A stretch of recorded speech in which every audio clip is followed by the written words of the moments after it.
following political paid advertisements do not reflect the political opinions of the program or its associates. Any political campaign or candidate who wishes to purchase advertising can do so. Advertising is open to all on behalf of Gloves Off.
We're back at you in Gloves Off with Professor Buitrón. I'm here with City Councilman Roberto Balli. How are we doing, Councilman? I'm doing good, doing really good. That's awesome. You've got some exciting stuff coming of age and some stuff that just passed. And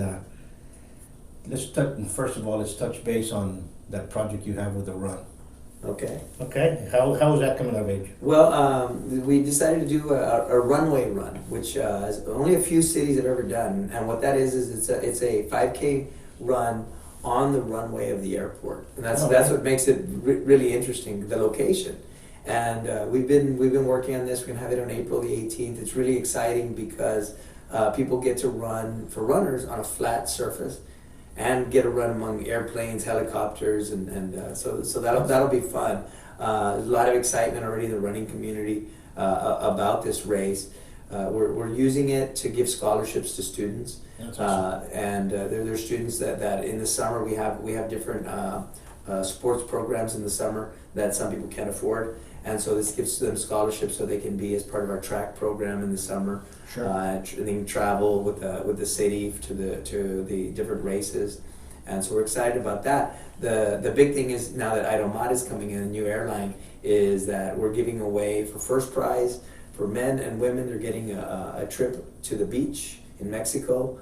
Trip for two, and that's going to be exciting. The other thing is that because it's flat, all the people who show up to view the race can actually see it from beginning to end.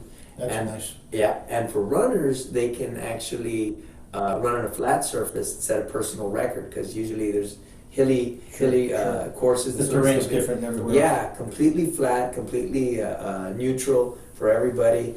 So that's fun, and then we're just having fun with the event because we're doing medals that are in the shapes of airplanes, trophies or little airplanes. We're giving the trips, going with our theme. We've got some really nice shirts that we've made. Some people have seen them on Facebook, but we'll be putting the medals and the shirts on Facebook when they're done as well. But just having, for example, the airport to do the package pickup party. LNF is all in, IBC is all in, Aeromar is in. So the package pickup is going to be a big party. Sure. We have food, have music, have it there at the airport, restaurant, or just outside the restaurant with food from there. So all those things are fun. So we're having a lot of fun with the venue. Because it just lends itself to doing something different, right? The runners aren't used to it. They're used to running it either North Central or out on the street somewhere. This is a new course, and because we have good sponsors, we're investing the money in the quality of the shirts, the quality of the medals, quality of the trophies, prizes. We're investing it all in that, and then the big winners are the runners, and then the kids in the summer when they get to participate in the sports programs. Absolutely, because sports like that, it's a community event. There's a lot of different, it hits a lot of different age brackets and so on and so forth, and it's something that not only is it going to attract people here in Laredo, I think it's going to attract people in the surrounding cities that are going to come. I think so. I think because especially the prizes and because of the venue, because it is at the airport on the runway, we're going to get people traveling to We usually get, for some of our races, we get people coming in from Nuevo Laredo and Monterrey. I think this one even more, but we even get people on this one maybe from Corpus, from San Antonio. We will get a lot of runners. We're expecting over 500 runners, giving out shirts to the 500 first 500 who sign up. It's I think they're going to enjoy the venue. They're going to enjoy the brotherhood. What's nice about running and sports is it's changed a lot. You know, since you and I were kids back. You know, back then, you know, the dad's exercise was typically none, or you know some people would golf, right? There would be those dads who would golf. Now you see people in their 40s, 50s, and 60s. They're in martial arts like you. They're running, they're cycling, they're swimming, or doing all of them, and doing all of it, and doing CrossFit. So there's just a lot of room right now for people, men and women to, that are not, 16 to still participate in these events, and that's what we're seeing at these runs in the city. You're getting a lot of participation from people in all age groups, both men and women and kids. You're seeing back then you wouldn't see little kids participating. Now even the little ones. So you're seeing from 6-year-olds up to 80-year-olds, And that's the beauty. You see, nowadays you're starting to see people be more active, more fitness. I guess it was in other areas. You used to see it in Europe, you used to see it in Australia, you used to see it in other parts of the world. Right. Here it's kind of like finally you're starting to see that wave fit here. Yeah. And it's great to see. Well, and it's great to see. You see it big time in the city of Laredo. Almost every weekend there's a run. And we've had biathlons. City of Laredo is now working on a marathon for this year. We had our first half marathon last year. We're now working on a full marathon for this October. So you're seeing a lot of people participate, and it's good. It's a healthy thing to do for people to get involved in athletics. Of course, it's healthy, and then we end up with an injured knee or wrist or something, but that's all part of it. It's a lot of fun, and it's a good way to spend time with my wife. You all cycle and run as well, right? We do. We haven't been doing it as much because we got a baby, but it's a good thing. We go out for a walk with our baby, and that's nice. So it's always a good thing. In fact, our race at the airport also has a 1K runner walk as well. So people who want to just walk it, they can. But yeah, I mean, fitness is important in our health, and so you're absolutely correct. And running is something that in all the other sports tie into running. Well, sure. In boxing, in the ring, you have to run. You have to do your road work. If I was boxing, I would be doing mostly just a lot of running. I think that's what I would be doing. I'd have my hands over my head and I'd be running. And it's conditioning, Something, the only one that used to condition inside the ring, spar at time after time, 84 rounds, 85 rounds was Rocky Marciano, and he did excellent, Yeah. Those different time frames. Sure. Now, talking about fights and in the ring, and you all had an interesting issue with the city, with the new city manager coming of age. Tell us a little bit about what's going on there. Well, what's happening? I think it's a really exciting time. Over a year ago, our city manager left, and after he parted ways with the city, we started a process. And as a council, we decided that we wanted to change the way that we had been selecting a city manager. So the council voted for us to get a committee going, and we did a really good job with that. I think every council member selected. I think there's a lot of diversity in the committee members that we selected for city manager selection, and not only diversity but the amount of experience that people had in different fields. For the committee? For the committee, yeah. The committee members. I mean, some of the committee members, we had like Jerry Schwebel, who'd been in banking and business for like 40 years. Sure. And we had, Ana Galo representing oil and gas and ranching, community service. Tricia Cortez, she was, I think, Citizen of the Year by Laredo Morning Times. She was, involved in, protecting the river, the environment. I picked Tito Garcia, who's with the school board, former council member, works in the hotel industry. He knows the ins and outs. Right, it was a lot of people like that. Mr. Dueñas, who's in transportation, international trade, and person after person. So it was a really good committee that we put together. In addition to that, we went out and hired a what they call a headhunter, but a recruiter, someone to recruit people to come in and apply. We set out the application process. We did a national search. We over the course of time got over 16 applicants that were qualified, that met the qualifications, and there were more, but that didn't meet the set standard qualifications. So we had 16 qualified individuals. The committee interviewed them, and the committee they presented to council last week, and they on what they had done. And what they had done was that they looked through all the applications. They selected 4 for interviews, and then they ranked those individuals for from 1 to 4 from what they consider to be the best ones. They also, the committee, they put on YouTube every single one of their meetings, so people can look at it. So people can look at it. So as far as transparency, they completely transparent in the process. The interviews were also on YouTube. The interviews were also live, so people can see those. And I think every council member commented to the committee members at the council meeting that they were very happy with the process, very happy with the transparency, very appreciative of the work that the committee had done. And so what we elected to do was to do some interviews of the top 2 candidates. So that's what happened. But there was some little, not questions, I guess there were some council members that did not like what the committee had come up with Mr. Eads, right? And they kind of went to the side. I don't think it was that. That's not it. What happened was that prior to the committee coming before council, there was a couple of council members that publicly said that they just didn't want to have anybody local, right?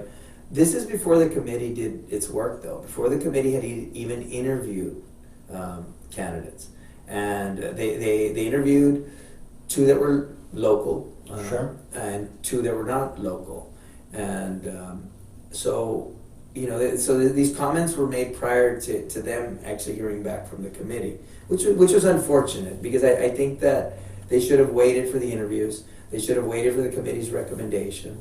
But even though it was unfortunate, my concern with the comments at first was, well, how is this going to impact the committee? Are they just going to say, you know what, these council members aren't even going to consider 2 of the people who we decided to interview, right? Because they had already decided who they were going to interview. Absolutely. So, the committee decided to interview their top 4. So we were concerned. I think it was concerning to me. I saw members of the community were concerned about that. But the committee members that came to our council meeting, which is 4 of them, including the chair, Jerry Schwebel, they said, look, we tried to blind ourselves from that. We knew that was going on. We knew that council members had talked to the media and made public comments about this. But we tried to blind ourselves to that, not listen to it, and do our work not considering those comments. Because our job was not to do what city council wanted as far as the selection. Our job was to have a process. And we wanted to continue respecting the process, even though these council members had kind of tried to jump the process. So we were going to continue with our process. So once they came to council, the committee, and they said, these are our recommendations, the comments across the board, I sit on 8, so from 8 all the way down to 1, the comments were, we really know that you all did a good job. Not one council member said you all did a bad job in your selection. I think the issue that a couple of council members had was that they kind of didn't want anybody local. That was their comment. They didn't want anybody local. And so, and even though they ended up directing it, I think directly at Robert Eads, we ended up with the top 2 candidates being local. And Who's the other candidate? it's Mr. Keith Selman, who was with the city for a long time. He left for a few. He's been gone for I think 4 or 5 years. Sure. Oh no, 5, 6 years. Actually, about 6, 7 years to Corpus Christi. He's done some good work in Corpus Christi, and then in planning and He was in planning and zoning for a very long time. yeah. So he was here at the city. He did some work in Corpus Christi. He's come back. He says he's one of us. He says he's local. He feels local. City. Most of the staff is very familiar with his work. Sure. With his work. Some council members might not be, but some are because of the of our work. We may have come across him. But so in the end, it was two local candidates, and I for one. The way that I see it, I know some people agree with the council members that shouldn't be anybody local, but I for one don't think so, and I'm going to tell you why. Is that being local actually gives you some advantages, and the advantages are, one, you already know the neighborhoods, you know the facilities, you know the needs, you know the way the community members are.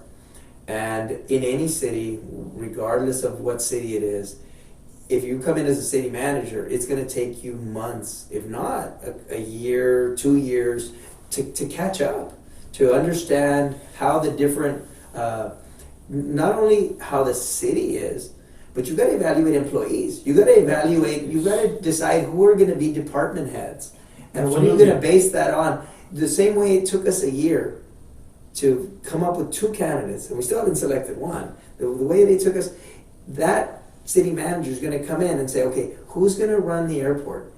Who's going to run parks? Who's going to run police? Who's going to run fire? Who's going to run finance and community development and It's a all these monster. It's a different- monster. Right, and how do you make that decision if you have no working relationship with any of the individuals? Are you going to come in and just cut heads?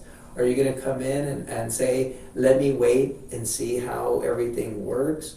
Are you going to come in and say, well, let me bring in one of my buddies that I do know, and it doesn't mean it's a bad thing, but let me bring in somebody from out of town that I already have experience with, ask them to apply so that I can bring in somebody from whatever city you may have been in. Absolutely.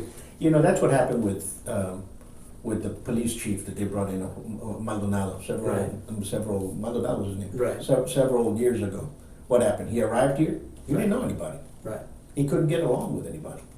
He could get along with some people inside the city, but the police force didn't like him. The officers didn't like him. They didn't like dealing with him, so he had a very hard time into that structure. So what happened? We had a little chaos inside the police for a while. Right. And that can turn around and happen with the city as well. It can, but I still keep, I had an open mind to the process. Sure. Because, let's say, the committee came back and they had 2 people and they were from out of town. Sure. I think that in the end we would have ended up in the same place. We would have said, let's interview the top 2 people. Of course. I think that's where we would have ended up. And but it was 2 people that are local, and so I guess the other and that they weren't given extra credit for being local. That wasn't one of the grading criteria. Although I think it could have been to give points for that because of the ability because all of these things that we're talking about, the learning process, curve. learning the subculture that's here, learning what's inside, who's your employees. There's very few people, even in companies. There's very few CEOs that are they're switched from company to company, made heads of something that are going to go in there and they'll bring their staff with them. Usually 1 or 2 because they're used to working with some people. Well, and I'm going to tell you, my degree my master's and my bachelor's are in business, and one of the things that you study in management, and I not only studied but I taught management at TAMIU for over 12 years. One of the things that you look at is when you bring in an executive then one of the number one reasons for failure is family. Is that once that executive comes in this case, once a city manager to come in from out of town, the concern would be, is the spouse, the husband or the wife, and the kids going to adjust to the community?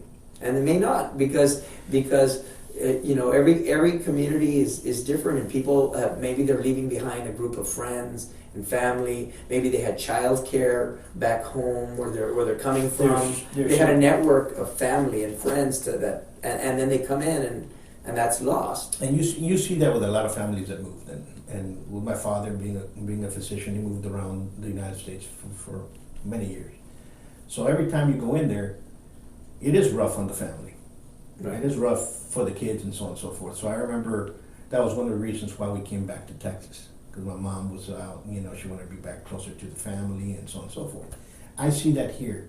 I see that here with a lot of people that are here from the Border Patrol and they work for our federal government. They're here, they're out of town, the husband's working, the wife is like going nuts, and all of a sudden we want to get transferred out, we want to go somewhere else. And that's what happened. The kids don't like it. They get picked on at school because here we live in a subculture that everybody still speaks Spanish, even though they say they don't. Right. You know what I'm saying? Right. So, and it's hard. The way life is. No, and what you want is that when you bring in, if you bring in a manager from out of town, is you try to bring in the family right away and include them. And that's what you try to include them. You try to, if it's a husband or wife, you say, hey, let's invite the spouse over, to have dinner with the council member, to have dinner with the department heads, take them, whatever they like golfing, if they like cycling, if they need a church, you support all of that. Sure. But that's not where we're at. In the end, what we ended up with was two local, two. I mean, and Keith has been out of town, but he He's from Laredo, or he's been here for such a long time. I don't know his history, but I don't know if he was born and raised in Laredo. But I know that in his interview, he said he felt at home in Laredo. Sure. So he knows what he's getting into. At the very least, he was involved in planning and zoning for a very long time. So he knows how the city works. So he's him and his family are prepared. Sure. For the move. Nice man. Both of them. Right. I don't know them personally. They're not my friends. Says let's go have a beer, or we touch base. But you know them. You've dealt with them. Right. And that's just the way it is. But I think the most important thing here is the process. Is if you look at the process, and you look at how they came to get these, two names, 4 names, right, before that, and the 12 before that. If you look at all of that process was fair, and so now, we could have voted for number 1 and not gone this extra step, right? But I think that we thought, does the council, do we re-interview everybody? Not necessary, because it's all on video. We saw their interviews. It would kind of defeat the purpose if they interview 4 and then we come back and we interview the same 4. It really defeats the purpose. So we said, well, let's interview 2, and so we're interviewing 2, and just the committee, they have their criteria. We have our own criteria. Sure. So it doesn't mean that Robert Eads was number 1. That doesn't mean that he's our selection, because we decided to interview 2, and that means that as part of the process, I think we have an open mind to 1 and 2, and we'll see how those interviews go, and then the council members, I would suspect on next week on Wednesday we'll make our selection. Yeah. Sure. That's good, because they're both good men. And I think Laredo will go forward with that. I think so. I think that based on the process, based on the experience, we're down to two good candidates, and whoever gets it is going to have the full support of the council. Regardless of how any vote were to go, sure, or regardless of any preferences that anybody has, you're going to have the full support of council and. You never know. This could end up in a process where both of them end up in the city. You know, I mean, it could. If that's something that whoever doesn't get selected is interested, they could end up in the city in some capacity or another. So, I mean, you know, hopefully, I mean, we want to have the best possible people in management, best possible people. So we got 2 right now. You know, that it needs to, because Laredo's moving forwards. And we have to kind of play catch up with a bunch of other cities, and I think you all are doing a good job. Well, anything else besides the race and the city manager position? Well, there's always a lot going on, but I think we've had a pretty good conversation today. Absolutely. And you know, we'll leave And it I for want to another day. I'll thank you for coming over, and thank you for Thank what you. you're doing and for standing up, and we'll see what happens next week, and good luck for you all. All right, thank you very much. Until next time, peace.